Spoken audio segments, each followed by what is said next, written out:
رسول اللہ نے کیا فرمایا؟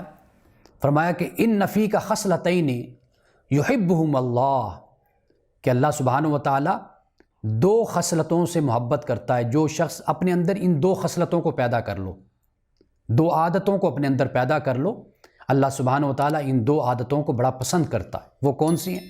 فرمایا کہ الحلم والانات، حلم پیدا کرو اپنے اندر اور سنجیدگی کو پیدا کرو، انات کو پیدا کرو اپنے اندر۔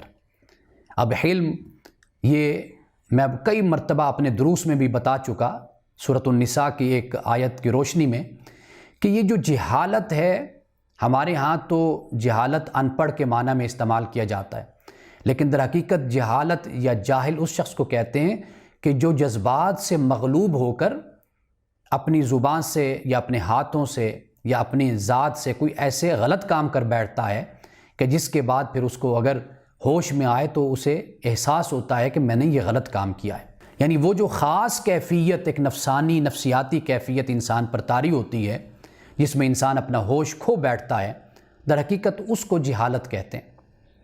اور اس کے مقابلے میں حلم ہوتا ہے، یعنی بڑے سے بڑا بوجھ بھی انسان پر ڈال دیا جائے تو انسان بردباری کو چھوڑتا نہیں ہے، سنجیدگی کو چھوڑتا، وقار کو چھوڑتا نہیں ہے۔ اب یہ الفاظ ملتے جلتے ہوتے ہیں، یعنی وقار کہہ لیجئے، متانت کہہ لیجئے، سنجیدگی کہہ لیجئے، حلم کہہ لیجئے، بردباری کہہ لیجئے، بہرحال یہ انسانی شخصیت کی خوبصورتی ہے۔ رسول اللہ صلی اللہ علیہ وسلم نے یہ بیان فرمایا کہ دو خصلتیں ہیں، دو عادتیں ہیں جو اللہ کو بڑی پسند ہیں۔ ایک کیا ہے؟ فرمایا اپنے اندر حلم کو پیدا کرو، اور دوسرے فرمایا کہ اپنے اندر انات کو پیدا کرو، سنجیدگی کو اپنے اندر پیدا کرو۔ اب کیسی سنجیدگی، کیسا وقار تھا، وہ ہم آگے جا کر رسول اللہ کی شخصیت میں یہ وقار، یہ سنجیدگی، یہ متانت، یعنی جو آپ نے فرمایا اس فرمانے کے ساتھ آپ نے اپنے کردار کو بھی پیش کیا۔ قرآن کہتا ہے نا کہ یا ایھا الذین آمنوا، سورۃ الصف میں، لما تقولون ما لا تفعلون، کیوں کہتے ہو وہ بات جو تم کرتے نہیں؟ تو رسول اللہ نے جو فرمایا، آپ کی سیرت، آپ کا کردار عین اس کے مطابق تھا، یعنی گویا کہ آپ چلتے پھرتے قرآن تھے۔ اب مومن کے بارے میں، مسلمان کے بارے میں رسول اللہ نے کیا فرمایا؟ فرمایا المسلم من سالم المسلمون من لسانہ ویدہ۔ کسی نے پوچھا آپ سے یہ سوال کیا کہ اچھا مسلمان کون ہے، بہترین مسلمان کون ہے؟ آپ نے فرمایا کہ بہترین مسلمان وہ ہے کہ جس کی زبان اور جس کے ہاتھ سے دوسرا مسلمان محفوظ رہے۔ ایک جگہ پر یہ بھی الفاظ آئے کہ اچھا مسلمان وہ ہے کہ جس کے ہاتھ، جس کی زبان اور جس کے ہاتھ سے دوسرا انسان محفوظ رہے۔ کہیں پر مسلم کا لفظ بھی ہے اور کہیں پر انسان کا لفظ بھی ہے، دونوں باتیں۔ اگر ہم مسلم بھی کہہ لیں تو اس میں بھی کوئی حرج نہیں ہے، اس لیے کہ ایک اعتراض میرے سامنے یہ بھی آیا تھا، اور ایک نوجوان ہیں، انہوں نے یہ پوچھا کہ یہ ایسے کیوں فرمایا رسول اللہ نے کہ بھئی مسلمان، اچھا مسلمان وہ ہے کہ دوسرا مسلمان اس کی زبان اور اس کے ہاتھ سے محفوظ رہے۔ میں نے کہا یہ ارشاد بھی بالکل ٹھیک ہے، یہ ایسی ہے کہ جیسے میں اپنے بچوں کو نصیحت کرتا ہوں،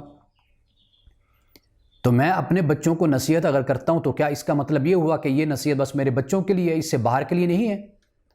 جب آپ کے مخاطب، آپ جن سے ایڈریس کر رہے ہیں، جن سے خطاب کر رہے ہیں، اگر وہ مسلمان ہیں، ایک مدینہ میں معاشرت قائم کی گئی، ایک حکومت قائم کی گئی، ایک اجتماعیت قائم ہوئی، وہاں پر مسلمان رہ رہے ہیں، ان کے ایک دوسرے پر حقوق ہیں، ایک دوسرے کے ساتھ عدل اور احسان کے ساتھ پیش آنا، یہ ساری تعلیمات ہیں، تو واضح بات ہے کہ مسلم معاشرہ، ایک اسلامی معاشرہ وجود میں آ رہا تھا، تو اس میں مسلمانوں کو ہی تعلیم دینی تھی۔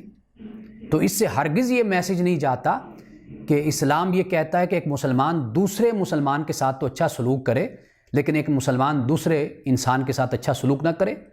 یہ قرآن اور رسول اللہ کی سیرت کے بالکل خلاف ہے یہ بات۔ کیوں؟ اس لیے کہ رسول اللہ تو یہودی کے جنازے گزرتے ہوئے پر آپ کھڑے ہو گئے تھے۔ صحابہ نے عرض کیا رسول اللہ یہ تو یہودی، آپ نے فرمایا کیا یہ انسان نہیں ہے، نفس نہیں ہے؟ یہ ایسی بہت سی احادیث ہیں، قرآن کے ارشادات ہیں، آیات کریمہ ہیں، احادیث رسول ہیں کہ جو اس طرف ہماری توجہ دلاتی ہیں کہ انسان کا احترام۔ اب دیکھیے قرآن پاک میں، سورۃ الاعراف میں وَلَقَدْ كَرَّمْنَا بَنِي آدم، سورۃ بنی اسرائیل میں کہ ہم نے بنی آدم کو باعزت بنایا، باعث تکریم ہم نے بنایا، یہ قرآن مجید ہے۔ تو اس لیے ایک حدیث لے کر اور اس کو بالکل اپنے پس منظر سے اور اس کو پیش منظر سے کاٹ کر، سیاق و سباق سے کاٹ کر اس کو پیش کرنا، پھر اس پہ اعتراض کرنا، ہمارے ہاں اکثر اعتراضات اسی طرح ہی پیدا ہوتے ہیں۔ اکثر سوالات جو اسلام پر اٹھتے ہیں، قرآن پر، وہ اسی طرح ہی اٹھتے ہیں۔